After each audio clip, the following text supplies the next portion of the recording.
Welcome to a Flock of Donkies with your host, Adam Emmert. Is he half like cowboy, half Japanese? Nope. Like, who is this guy?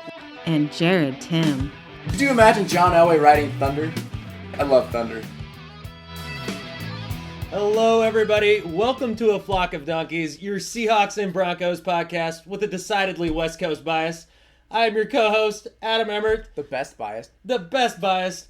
Sitting next to me across the table here, the man, the myth, the man with abs that makes Leonidas jealous. Gerrad Tim, how you doing today, my friend? Oh, good. I'm good. We got a bunch of rain these last couple of days. It's kind of breezy out there now. Yeah, it's a very comfortable Missoula, Life Montana is today. good. Finally some relief. Oh, it's great.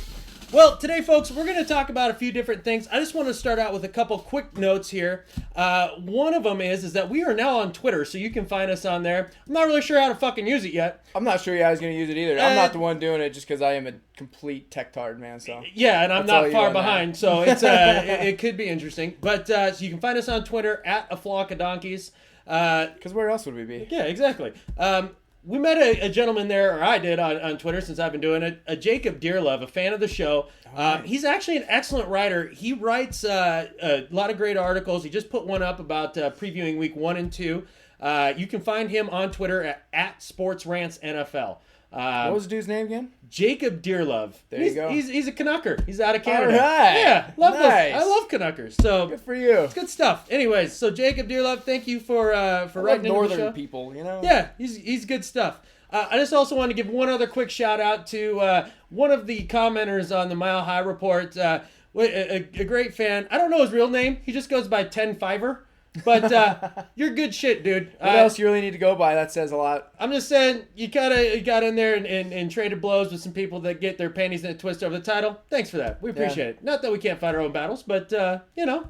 It's better when you don't have to. Yeah, I'm lazy. I don't want to deal with that shit. So anyways, folks, what we're going to do today, we're going to talk about training camp, kind of position battles coming and going, and the things that have come out of that up to this point. And then we're also going to preview the preseason game that's coming up on Thursday. Mm-hmm. So we'll get into that. Finally, football's here. Finally, a game. So one other thing here, the beer we're drinking today. One other thing is Kettlehouse Brewery Company here in Missoula, Montana. Their Coldsmoke Scotch Ale. We're going to get into that a bit more here in the middle of the podcast. I don't know if you're going to make it through that. That was tough, man. I'm struggling early on this one. I'm going to pull it together. It's going to be better. Bad first quarter, man. All right, man. Well, yeah, but I got time to recover, so it's going to be okay. So I think we're going to start out with the chicken scratch here today, Gerrad. Yeah, we have to. We do, because it's time. And we always put the best first.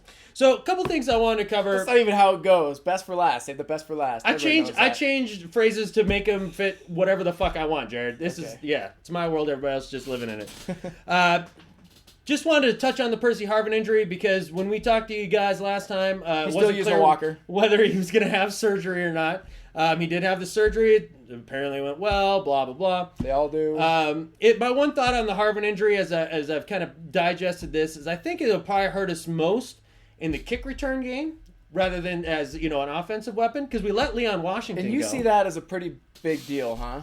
I'm not saying it's a huge deal. I'm just saying if I'm looking at it and thinking, okay, where's this injury going to affect us the most? I think that's where it'd be. No, it's fair. We're trying Golden Tate back there. We're going to try Kristen Michael, the rookie second-round pick back there. We're also going to try this kid Brian Walters back there. Apparently he had a good college career returning. And he's really been flashing in camp as a receiver. Little white guy. He's just getting it done out there. Like the rest of you Bronco fan, who? Yeah, exactly. Brian Walters. I didn't know about him until just the other day. So that was kind of just a quick thought. Last to wrap up the Percy Harvin injury. Okay. So we'll see. Look for that in the preseason. See if we have a good answer for kick returns. As far as training camp goes, there's been a couple guys. Training cramps? Is this a medical situation you guys are having over there? Yeah, I mean, it's well, they made training camps so much easier now that it's kind of vaginal. So it's like it's like a. Do they cramp. produce Midol in Seattle? Is that where that is? They produce it everywhere. I think they need it. That women across the globe need that shit. So, anyways, a couple guys that have stood out to me in camp to this point. One is Sean McGrath, the tight end.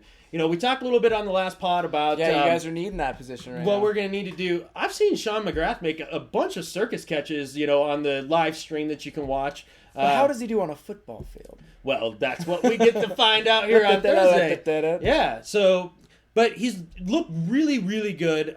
He catches everything. He's been good separation-wise out there. Do you know how big he is? He's tight end size. Yeah. 6'4", 250? Yeah, right in there. All right. I don't know. Yeah, but no, I mean, he's good sized dude. He's a good blocker, too. I mean, he's a stout guy. I don't know his exact physical dimensions, no. Just curious. But yeah, I think I'm starting to feel better about the tight end group. Okay. I was panicking early, you know, you were. the Zach Miller thing. But you were freaking. Apparently, he's close to coming back. And, you know, McGrath has looked good. McGrath has single-handedly brought you back down to earth. Yeah, he's lowered my DEFCON level. I like this guy already. Now you're tolerable. Yeah, me too. He's got a good beard, you know. All right. Yeah, I like him. He looks rugged. So he's been really sticking out. Brian Walters, who I just spoke about, has just been ripping it up. He caught a couple touchdown pass in the mock game. You mentioned him before, right? No, this is a guy that's new to me. Who's that? It was Stephen Williams. There you go. And you know, getting to Stephen Williams, apparently, you know, all that talk about how he was, you know, doing so great and blah, blah, blah in the first practice or two, it's kind of came back down to earth. I kind of feel like he might be Arizona's version of Ricardo Lockett. And, like, basically they just, like, let him go. We picked him up thinking he was going to be great because he's tall, fast, and big. But he just can't freaking catch. A lot of these guys have big-time flashes in training camp, and then it comes down to putting the pads on and getting in game situations, and then they just don't have it. Yeah. That's the level that they max out at. And that could be the thing with him. The other thing, though, is that they've been putting him in with the ones a lot, and he's had Sherman on him. And Sherman's been shutting everybody down. So that could be a portion of it, but Stephen Williams not looking quite as good. We'll see it in the preseason, though. The preseason games, that's when you really start to kind of see guys separate, you know, when you get to see them in actual live action. That's why I'm excited for the preseason games coming up. Especially in these first couple of games, you can tell a lot about where your coaches think the players are just by the reps and whether they're getting those reps with the ones or the twos or the threes in the end of the game. You kind of see where the coaches put people right now, and then you can kind of see them change as preseason goes along. Yeah, absolutely. And, you know, one of the guys that I think, you know, the depth chart will change is at the fullback position. Michael Robinson, he is not in danger of losing his job for this year. I mean, he's definitely entrenched. He's looking You would great. hope not. He's a good locker room guy, too. He's a great locker room. He's a team captain. But Spencer Ware, the pick out of LSU, Pete Carroll's really high on him. He speaks really highly of him every time that he's asked about him. He came out on this new depth chart that just came out as being the third fullback at this point. I would look to him to move up to the second fullback at the end of preseason games. And the reason is, in training camp, you know, you can't really hit anybody. There's really no live tackling and all that. He's a really, really hard runner. He's a guy that's very, very physical, and that's the big reason that they drafted him. You can't really see that in training camp. So I think that's going to really pop out during the preseason games. And a lot of coaches are really hesitant to put a player up the depth chart right away when it's just training camp. We got a similar guy. I was actually going to talk about that very same thing with one of our players. Got to make him earn it. They just hesitate. Yeah, you've had a great training camp so far. We're getting into preseason games. It's kind of your prove-it time. Yeah. You know, it's the same situation. Kristen Michaels looked good, you know, super quick. So that's exciting. I'm really excited to see him in the preseason. Yeah, go Kristen. Yeah. You know how well, yeah, I love Kristen's. Good God.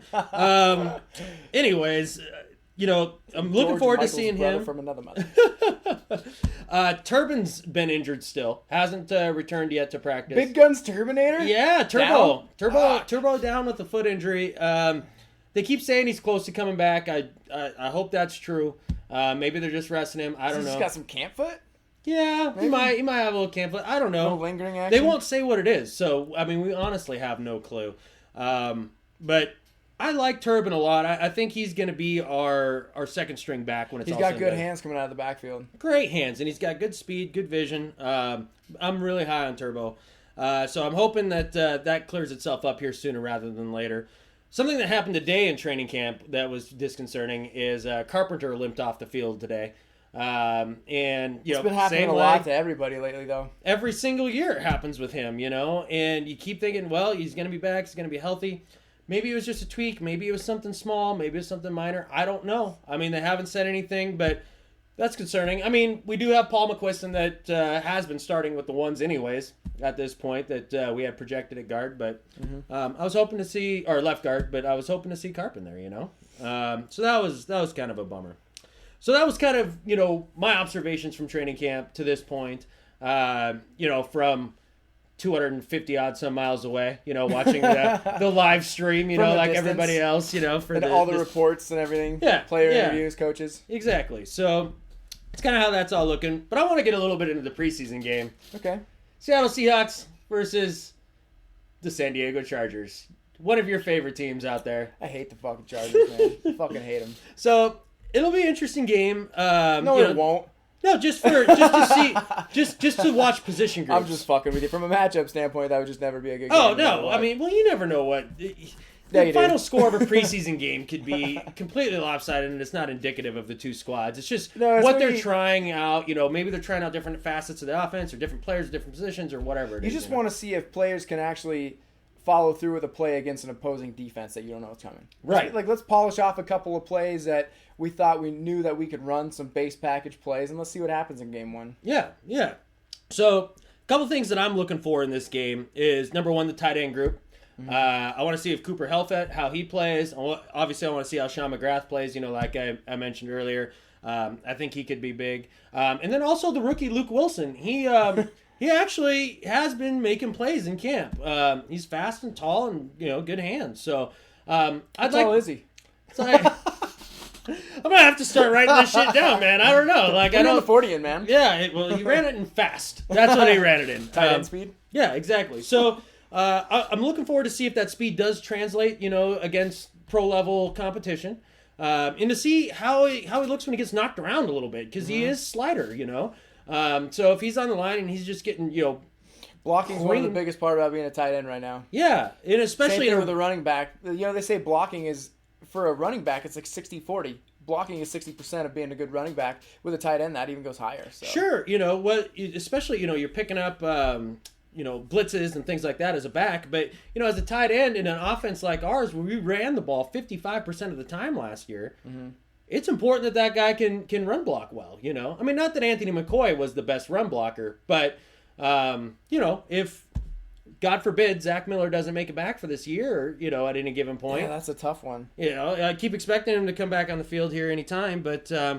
we need to make sure we have him ready to go, and, maybe McGrath would be our number 2. I think McGrath will be our number 2, and I think Wilson will be our number 3. And then maybe they bring those two different guys in situationally. If it's something where they maybe want to show run, they'll bring McGrath in. But if it's something where they're definitely, throwing the ball, you'll probably see Wilson out there a bit more as the number 2. So definitely want to look at that. I really want to see Christine Michael. It's going to be sweet to watch this guy go. He is so fast, and I've been talking about him since the draft. I have. I mean, he was our top draft pick. And I just want to know, is this second round pick going to work out? I don't like drafting backs that high. It'll be interesting to see, if he can go out there and actually perform. And we're probably not going to see much of Marshawn. I mean, really, maybe at all.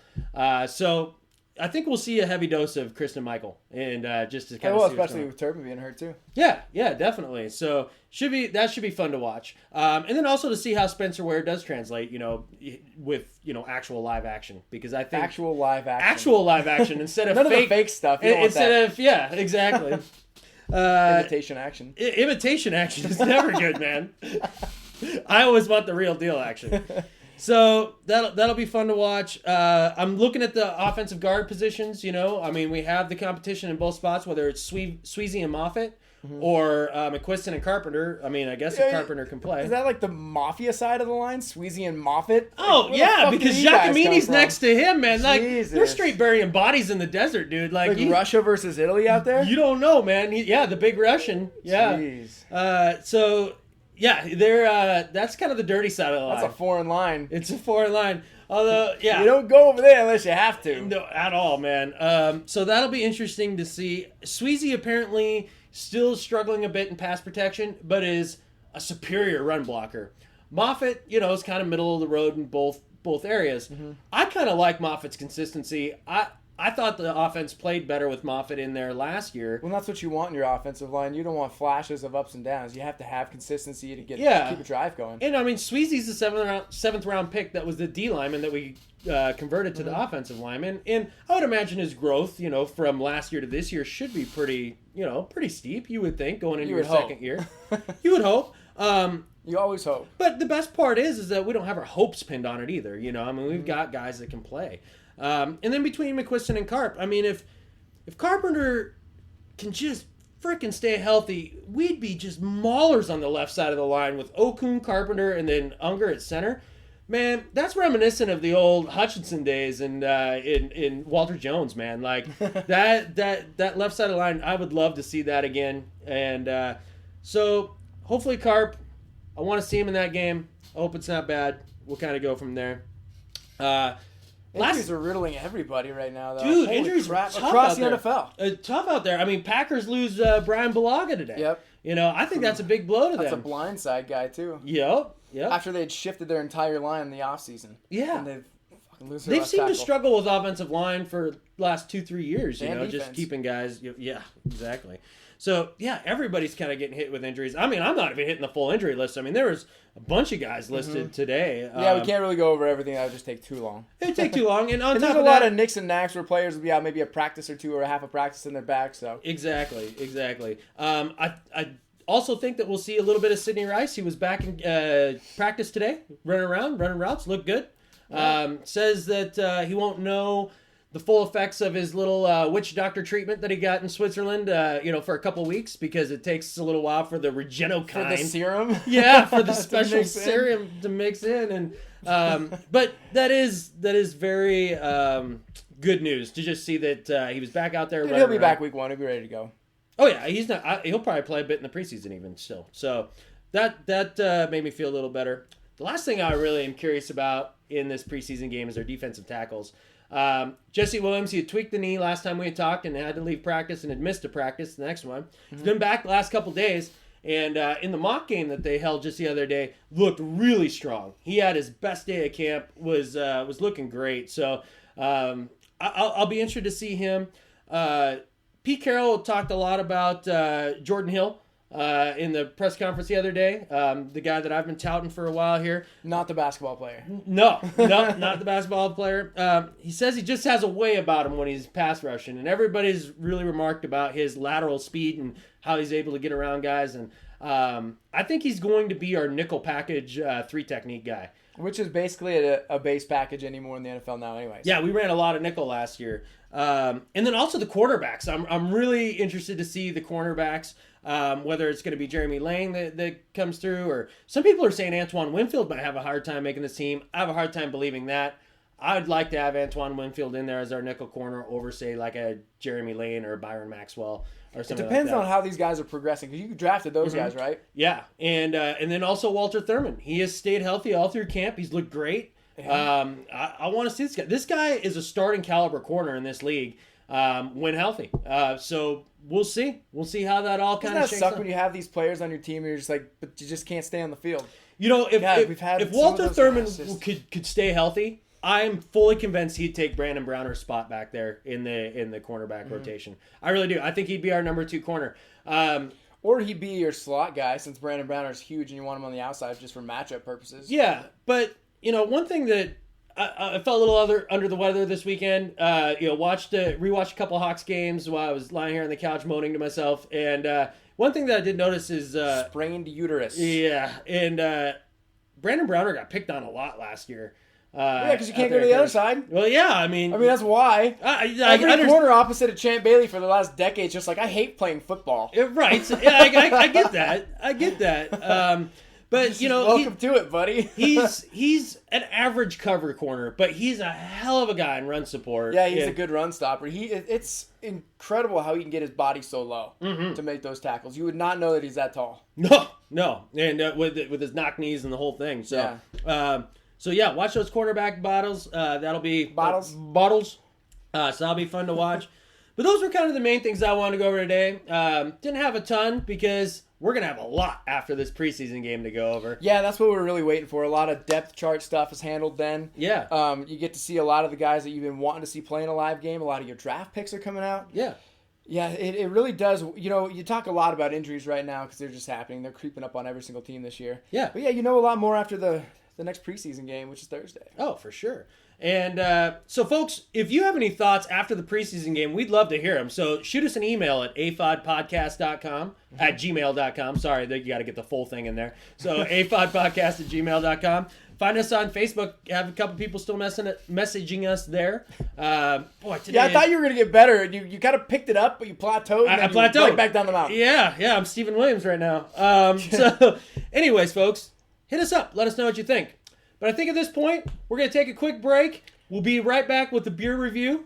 And then the best stuff after that. Well, there'll be stuff. There'll be stuff. Yeah. The best. All right. Be right back, folks. Stay tuned. Alrighty. Welcome to the beer review of A Flock of Donkies here. Today, the second best part of this podcast. It might just be the first. I think it might be the first. It's my general favorite, actually. Did you trade beer for the Seahawks? That's a tough question. Like, if I had to choose between Seahawks and Everybody think about that one for maybe a couple of days. I will have an answer to the question by the end of this segment, okay? By the end of the segment? Okay, yeah. I was going to give you till the next podcast. Okay, well, this is a thinker. It is a thinker, but I'll put the pressure on myself. I'll have an answer for you on that because that's tough. That's a tough question. That's like choosing between your mom and your dad. You know, like Socrates couldn't have come up with that. Yeah. Oh, jeez, that's tough stuff. Sophie's choice over here. All right. So the beer we're drinking today is from Kettlehouse Brew Company here in Missoula, Montana. Yeah, hometown brew. Yeah, hometown brew. This is my favorite brewery in Missoula. This is really. I haven't done a straight-up taste test, but it might be one of my favorite breweries in all of Montana. Ooh, yeah. See, we need to do a bit more brewery tours just to, check that out. But love Kettlehouse. So the Coldsmoke Scotch Ale, that's what we're drinking today. Mm-hmm. It's 6.5%, Gerrad. So it works. It should explain half of the stupid shit that I say on here. Like that's all I'm getting at. I wouldn't say half. A third. Third? Okay. I'll take that. Two-thirds is all you. Yeah, 2/3, that's on me. Yeah, I'm that dumb. But, it's a darker beer. It's a smooth beer. Yep. For me, personally, and kind of my tilt on this, I'm definitely more towards the lighter beers than the darker beers. Mm-hmm. It's a little thick for me.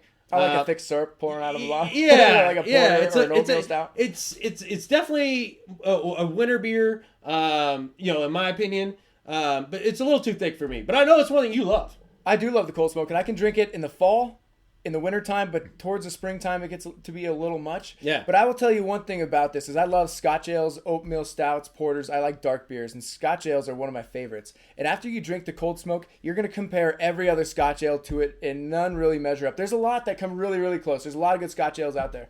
But this one definitely sets the tone for other Scotch ales. I would totally agree with that. Out of the dark beers, I prefer the Scotch ale over the rest.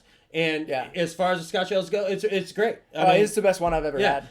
They say it has a sweet coffee finish, and that is definitely something that I do taste in it. And I love coffee. Me too. I'd bathe in it every day if I could. That's why I'm here. Yeah, it's good stuff. Yeah, exactly. A little coffee just to get us going, and a little beer to bring it right back down. So check it out, folks. It is tasty, tasty stuff. Oh, the other great thing about it is that you can get it in cans. Yeah. So take it on a river. Absolutely. You tube in the river. You're skiing. You're doing a hot springs trip. Anything. Coldsmoke, man. Yep. Good stuff for you. It'll get bitches drunk quick. So fast. That might be its biggest selling point right there. So there it is, folks. That's the beer review. Stick with us. We're coming right back with some Donkie Spit. Drink a beer. Have a good time. We'll see be you in back. a sec. And we're back, folks. Time for some Donkie Spit. Here we are. Some good old Broncos talk.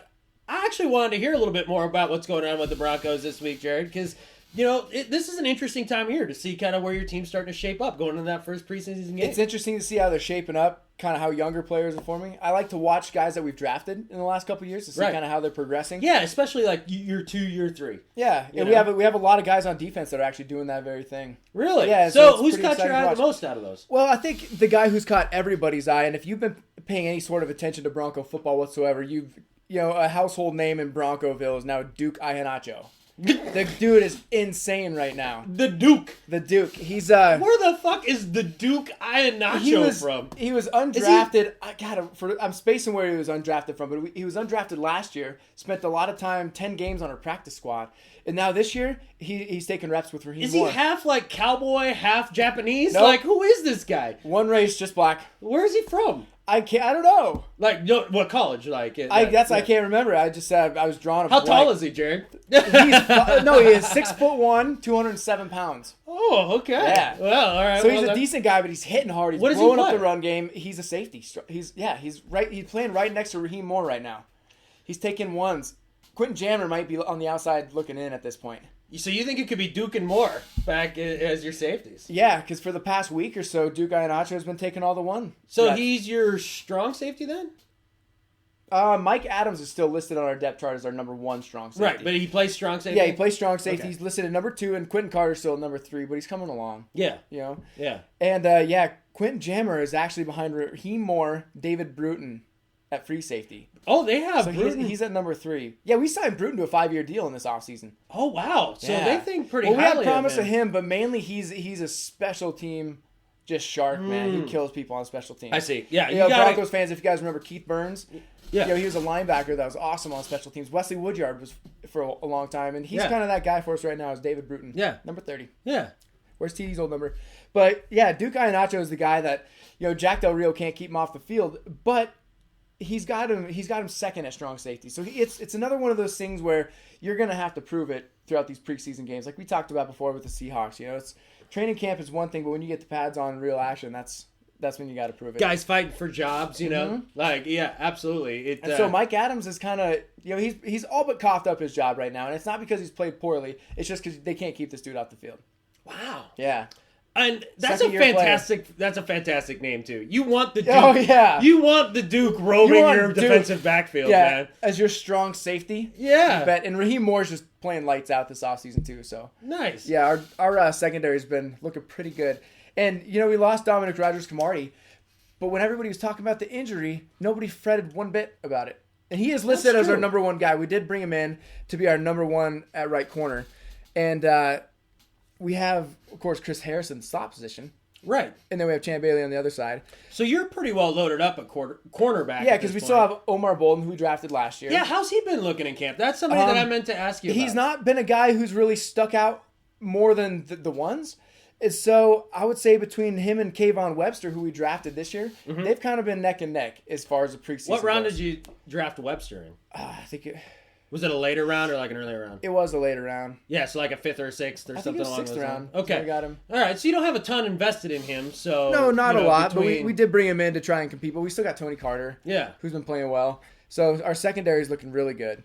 Now, did Tony Carter just get injured today or yesterday? No. No, different Carter. Okay, I just had seen a headline and I was curious. Fucking injuries, man. Stop worrying me with more fucking injuries that I don't know about. Jesus Christ, it could be a different Carter. What I don't know. asshole. It might not even... I think he even came back to practice that day, though. He fucking better have. Unlike Orlando Franklin. Orlando Franklin, he hurt his hip. The X-ray was negative. He's going in for an MRI, but he didn't get carted off. It wasn't, dire. So here's the thing about him is it doesn't seem like it's too serious at this point. If it is serious and he misses a few games, our offensive line is going to be kind of a Band-Aid as long as everybody stays healthy. At that point, I think we are one injury away from what the fuck are we going to do now? So this is... Because then you're getting down there where you're down to second, third string where guys have already moved positions. Right. And they're getting hurt then. So then what do? Then you just scramble to piece shit together. Yeah. I don't want to do that. Because right now... No. So Ryan Lilja, we just signed him recently. Manny Ramirez is still taking the ones at center. We moved Lilja to right guard and moved Luis Vasquez over to right tackle when Orlando Franklin was down in practice today. I didn't realize when they signed Lilja. Well, he was a guard in Indianapolis. Oh, but he's I thought backing he was... up Manny Ramirez. He's one of those flex guys. That's why we picked him up. Oh, okay. Yeah. See, I always just thought he was a center with Kansas City. Like, that's all that I remembered of him. So. Nope. And so Luis Vasquez is now a right tackle. So the right side of our line really still isn't looking that bad, but then one of those injuries goes down, then you're like, man, fuck. Yeah. Now we've got a gaping hole because now you're definitely down to a third string guy on your offense. So you're hoping that Franklin doesn't have Percy hip.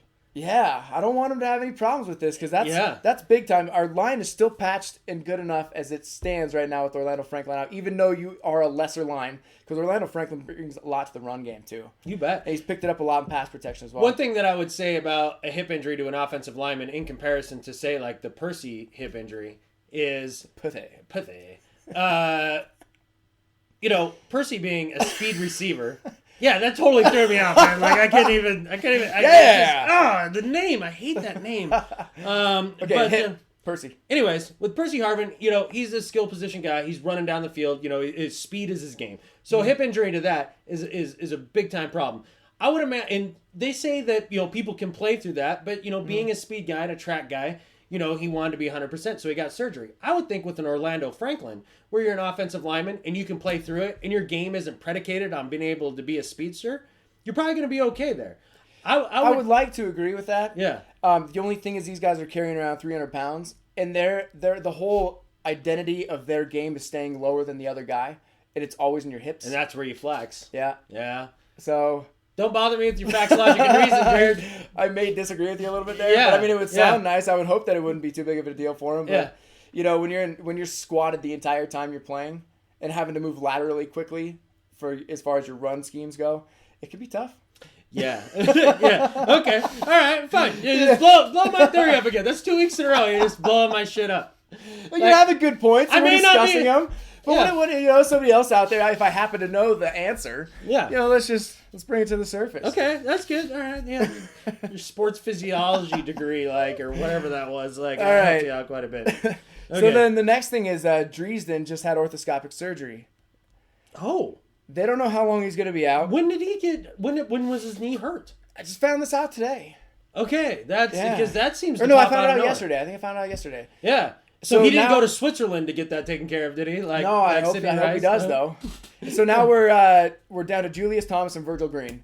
Not that bad at the backup position because Jacob Tammy's still pretty limited. I think he was running around and doing some shit today in practice, but he's got that quad thing. He'll be back for the start of the season. So as our depth chart would shake out right now, they have Dresden, Tammy, Julius Thomas, Virgil Green. Those are the four. So with injuries, Julius Thomas could very easily come through as our number one, which I would be more than fucking happy about that. Right. That's the guy I've been raving about since we started the podcast. You've had a hard on for him for a while now. So yeah. How tall is he, Gerrad? Still raging. 6'6". I believe he's 6'6". I gotta stop asking you about your favorite players and ask you that about the obscure ones. Well, he played ball at Portland State. He was the basketball player. Oh, really? From the Big Sky Conference? Yeah, he had 1 year of eligibility to play football, and we drafted him based on just that. Wow. Yeah, and so he's been injured for a couple years. This year he's healthy, and he's just making ridiculous catches. That's crazy. Mm-hmm. All right. Yeah. And another guy is behind Wesley Woodyard. We have Danny Trevathan. I talked about him a lot last year in his rookie year, and he played great. He ended up playing a lot of snaps towards the end of the year. Just not even based on injuries, just because they wanted him on the field. Sure. And everybody said based on the training camp, if Wesley Woodyard wasn't basically the leader of that defense, that Trevathan would be starting. Wow. Yeah, just based on how he's performed physically in training camp. Because didn't Woodyard lead the team in tackles last year? I think so, yeah. Yeah. And Woodyard's great, but what that does is it tells me a lot about Trevathan's game since last year. Sure. So I don't know if that's actually true. That could be just a couple of guys blowing smoke up this guy's ass. I mean, I love him too. Sure. I've liked him since his rookie year. Maybe he's progressed that much, but don't be stepping on Wesley's toes. But I love that guy, man. He's fucking awesome. Yeah. Great guy to have in your locker room. Wesley Woodyard, man. I hope he's healthy all year and I hope he starts every game. Definitely. So anybody else that's kind of stood out to you? Yeah, the Broncos fans that have been attending the Dove Valley training camp practices. So in the beginning of the practices, the Broncos players and everybody's stretching. The entire crowd takes part in that every single practice. What? Everybody around there, 4,000 strong, everybody's stretching with the team. That's hilarious. It is hilarious.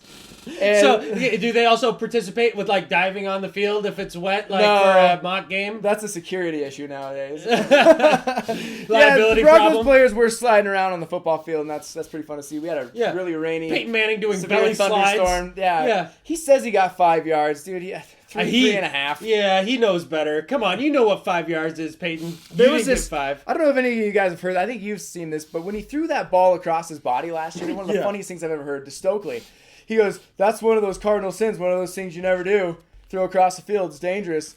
But when you're 15th season, you kind of just don't give a shit. Yeah, that's exactly. And that was kind of his attitude, I think. Here, he's just like, "Fuck it, I'm just gonna go die around." Right. Right. And other than that, that's pretty much it. I'm not gonna talk about the offensive depth chart much more than that. Just everybody knows that Ronnie Hillman's been playing well. Yeah. He'll be our number one going into the season. Yeah. Noshawn will still be a factor. Jeremiah Johnson's looking good. Monty Ball's looking good. He's still a work in progress. But all those guys are playing pretty well. Do you think Hillman will be the number one back over Monty Ball by the start of week 1? I do. Interesting. I would They've been be saying more that- inclined to say the other way around. Well, they've been saying that for a while, but Monty Ball hasn't. It's not easy to pick up this offense. It's why Ronnie Hillman was, limited in action until the end of last year. Sure. Until injuries mounted up and he had to play. Okay. He didn't play much all season long because learning this offense and your pass protections and your routes coming out of these audibles, it's almost impossible. So Hillman's got another year, and he's definitely ahead of Noshawn Moreno right now. So I mean, if I really had to pick it, and I was going for maybe a safety factor, I would put a Hillman, Moreno, Monty Ball and let them kind of split the carries in the first couple of games. But that's just what I would do. I'm not watching training camp there. I don't have it firsthand. But, yeah, it looks like Ronnie Hillman's going to be number one there. John Fox hasn't called and asked for how you should do that. Or No, but I think he should. I emailed him, but I think he's busy. He didn't answer you back? Yeah, he's busy. God, he's big time in you. Yeah, he's got a family and shit. Oh, okay. Well, yeah. I mean, you are a big time podcast co-host. So, yeah.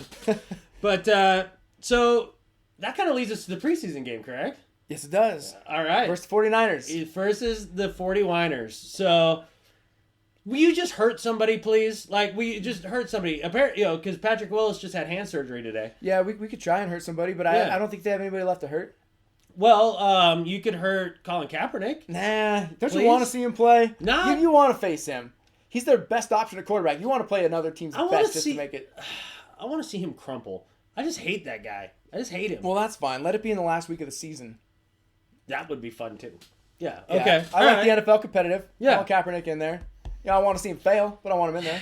Okay, all right, I'll go with you on But that. I like the preseason games for the same reason you do. You see a lot of your draft picks coming in and playing. We'll get to see Brock Osweiler play quite a bit. Mm-hmm. They're talking about getting him a lot of reps. Just that, he's being groomed right now, and it's a process. So preseason's pretty much the only time for 16 weeks that he could potentially get to take care of this. And Peyton Manning live doesn't need action. the extra reps. I mean, let's not be... No, he doesn't. Yeah. I think he's seen the NFL a day or two.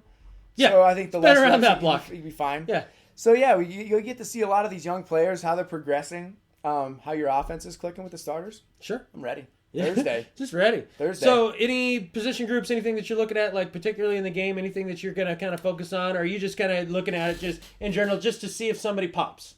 Yeah, I want to see how fast these guys are. I want to see how Duke plays. I want to see how he roams the backfield there. Yeah. Pretty much, everything else except for the running back position. I want to see Julius Thomas most of all. I think he's the number one guy that I want to see out there. Yeah. He's it. Just tape your boner down before it comes out on the field. That'd be great. I don't want to have to see that. So yeah, he's gonna be awesome, man. Yeah. Well, awesome. We're gonna find out. That's for sure. We'll find out. Yeah. Yeah, that's pretty much it. That's pretty much what you got there. Well, folks, I don't know about you guys, but I mean, I know the Hall of Fame game technically was last night. Fuck that. Who cares about the Cowboys? Doesn't matter. But football officially starts for our fandoms, boys and girls, Thursday night. Get your popcorn ready. Be there. Let us know what you think of the game. Absolutely. Yeah. Give us a call. Show us a rant. It's 406-823-0307. Let us know what you think after the game. Who stuck out to you? Something along those lines. If you don't sound like a drunk dumbass like us, we'll probably play it on the podcast. So go ahead and do that. Well, with that said, Gerrad, there's only one other thing to say. As far as I know. Yeah. Whether it's John Schneider or John Elway, in John's we trust.